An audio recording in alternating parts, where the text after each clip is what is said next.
धक्कादायक घटना.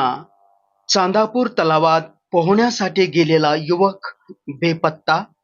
शोध मोहीम युद्धपातळीवर सुरू.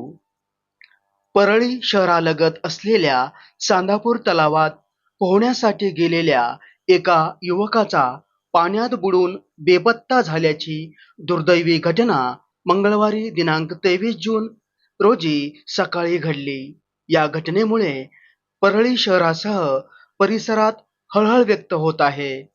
बेपत्ता झालेल्या युवकाचे नाव सुमित कलशेट्टी, वय 37, राहणार सुर्वेनगर, परळी वैजनाथ असे आहे.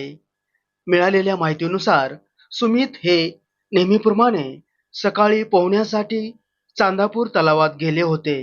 मात्र पोहत असताना तलावातील पाण्याच्या खोलीचा अंदाज न आल्याने ते खोल भागाकडे गेले आणि त्यानंतर ते परत पाण्याबाहेर आले नाहीत.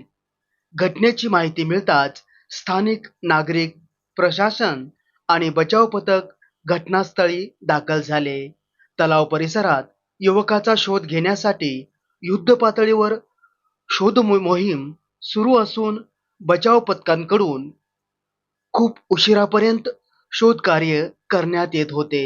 या दुर्दैवी घटनेने परळी शहरात चिंतेचे वातावरण निर्माण झाले असून नागरिकांकडून चांदापूर तलावात बेपत्ता झालेला युवक सापडावा यासाठी प्रार्थना व्यक्त केली जात आहे.